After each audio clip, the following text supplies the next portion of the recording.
Hi friends, எல்லோரும் எப்படி இருக்கீங்க? நல்லா இருக்கீங்களா? இன்றைக்கி நம்ம டேஸ்டியாக புட்டு எப்படி செய்கிறதுன்னு பார்க்கலாம் வாங்க. அதை வந்து 2 மெத்தடில் பண்ண போகிறேன்,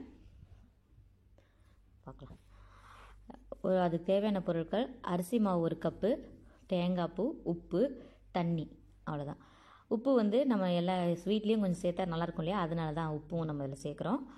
ஸோ உங்களுக்கு ஒரு 1/2 ஸ்பூன் உப்பு நான் இதில் சேர்த்துக்கிறேன். 1 கப்பு அரிசி மாவுக்கு. தண்ணி வந்து நார்மல் வாட்டரை கொஞ்சம் கொஞ்சமாக விட்டு கிளறி விடுங்க. இல்லைன்னா நீங்கள் மொத்தமாக ஊற்றிட்டிங்கன்னா உங்களுக்கு வந்து இடியாப்ப மாவு மாதிரி ஆகிடும், நல்லா இருக்காது. இந்த மாதிரி லைட்டாக தண்ணி தெளித்து விட்டு சின்ன சின்ன லைட்டாக கட்டியாக வர மாதிரி இருக்கும். அதை நீங்கள் லைட்டாக இப்படி பொடிச்சு விட்டிங்கன்னா நல்லா தான் இருக்கும். பாருங்கள், இப்படி பூ மாதிரி இருக்கணும், பூ மாதிரி வரணும். நல்லா கலந்து விடுங்க, கிளறி விட்டுட்டே இருக்கணும். அதுக்கப்புறம் மூடி வச்சுருங்க அந்த மாவை. இப்போது புட்டு குடத்தில் தண்ணி ஒரு 1/4 அளவு தண்ணி வச்சுருக்கேன். இந்த தண்ணி வந்து சூடானோடனே நம்ம வந்து புட்டு குழலை கொஞ்சம் சூடு பண்ணுவோம். அந்த ஆவி வந்து எடுத்துகிட்டு நான் தேங்காய் எண்ணெய் ஒரு ஸ்பூன் வந்து அதில் சும்மா அந்த குழலில் படுறதுக்காக,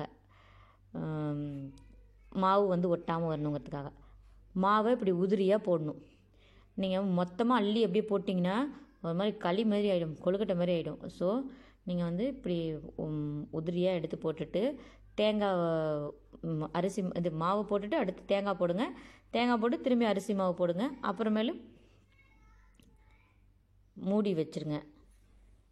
உங்களுக்கு எவ்வளோ தூரம் தேங்காய் பூ தேவையோ அந்த மாதிரி டேஸ்ட்டுக்கு தகுந்த மாதிரி ஒரு கையளவு நீங்கள் மாவு போட்டிங்கன்னா ஒரு கையளவு தேங்காய் பூ போட்டுக்கோங்க. நீங்கள் அப்படி பண்ணிகிட்டே இருந்துட்டு அப்படியே அந்த புட்டுக்குடம் இருக்குங்க இல்லையா, அதில் தண்ணி வந்து கொதிச்சுட்டு தான் இருக்குது. அந்த தண்ணியில் போய் எப்படி இதை மாட்டி விட்டுறணும். மாட்டிட்டு ஒரு 2 நிமிஷம் இருக்கணும். 2 நிமிஷத்துலேருந்து 3 நிமிஷத்துக்கு உள்ளேயே உங்களுக்கு நல்லா அந்த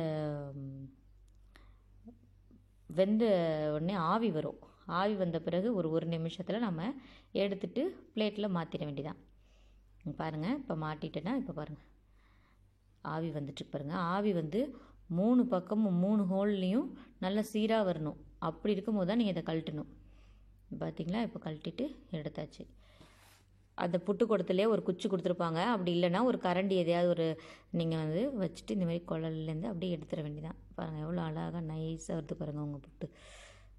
பார்க்கவே அப்படியே ஆசையாக இருக்குல்ல. இதை வந்து இப்போது குக்கரில் எப்படி செய்கிறதுன்னு பார்க்கலாம். குக்கர் டைப்பில் வந்து குக்கரில் ஒரு 1/4 அளவு தண்ணி வச்சுட்டு பெல்ட்டு போட்டுட்டு மூடி வச்சுருங்க. நான் அந்த வெயிட் வால்வை எடுத்துடுங்க. அதில் இப்போ இந்த குக்கருக்குன்னு ஒரு மோல்டு இருக்குது. அந்த இதை வந்து அந்த குக்கரை மாட்டி விட்டுறணும். அப்படி தான் அதில் சில்லு போட்டுட்டு சேம் அதில் ஃபஸ்ட்டு மாவு போட்டோம் இல்லையா, மாவு போட்டுட்டு அடுத்து தேங்காய் பூ போடுங்க. தேங்காய் பூ போட்டு திரும்பி மாவு போட்டுட்டு மூடி அந்த குக்கரில் அந்த ஹோலில் அப்படியே மாட்டி விட்டுடுங்க.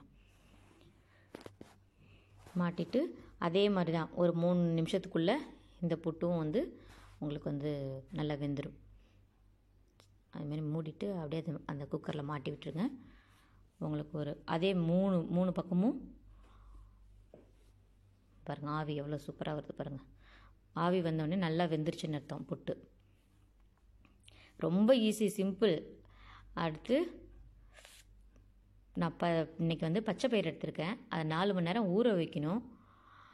சப்போஸ் நீங்கள் வந்து ஊற வைக்காமல் ஐயோ இன்றைக்கி புட்டு செய்ய ஆசையாக இருக்குது ஆனால் வந்து ஊற வைக்காமல் இருக்கோமே கடலையே அப்படின்னா ஒன்றும் பிரச்சனை இல்லை. நீங்கள் ஃப்ரெஷ்ஷாக கூட அப்போவே ஒரு குக்கரில் போட்டுட்டு ஒரு 4 விசில், இப்போ நம்ம ஊறின பருப்புனா 4 விசில் போதும்.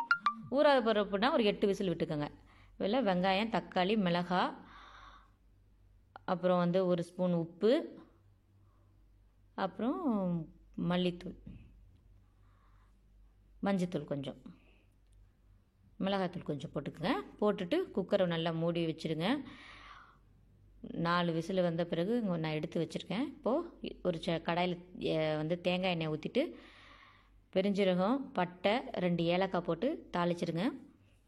அது செவந்த உடனே இந்த நம்ம பயிரை அவிச்சு வச்சுருக்கோம் இல்லையா, அந்த பயிரை போடுங்க. பயிரை போட்டுட்டு நல்லா ஒரு 2 நிமிஷம் கொதிக்க விடுங்க. கொதிச்சுட்டு அதுக்கப்புறம் தேங்காய் பால் ஊற்றணும். தேங்காய் பாலை வந்து நீங்கள் பாலை எடுத்து ஊற்றினா நல்லாயிருக்கும். இல்லை அரைச்சி விடுறவங்களுக்கு கூட அந்த டேஸ்ட்டு பிடிச்சதுன்னா நீங்கள் அப்படி அரைச்சி விடுங்க. பாருங்கள், நான் இன்றைக்கி தேங்காய் பால் தான் எடுத்திருக்கேன்.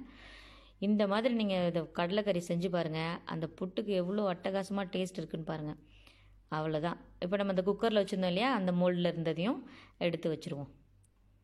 பாருங்கள், இது கிண்ணம் டைப்பில் இருக்கிறதுனால உங்களுக்கு ரொம்ப அழகாக இந்த குழந்தைங்க வந்து இந்த குழல் புட்டு வந்து கொஞ்சம் ஒரு டிஃப்ரெண்ட்டாக இருக்கும். இந்த குக்கரில் வந்து ஒரு புட்டு, அதனால் ரெண்டு டைப்பும் நான் இன்றைக்கி செஞ்சு காட்டினேன். இன்னொன்று இது ரொம்ப ஈஸி. இந்த பாருங்கள், அவ்வளோதான். இதுக்கு நம்ம கடலைக்கறியும் ரெடி ஆகிடுச்சு. சாப்பிட்லாம் வாங்க. இது எப்படி இருக்குதுன்னு பாருங்கள். நீங்களும் செஞ்சுட்டு எனக்கு கமெண்ட் பாக்ஸில் கமெண்ட் பண்ணுங்கள். உங்கள் ஃப்ரெண்ட்ஸ்க்கு ஷேர்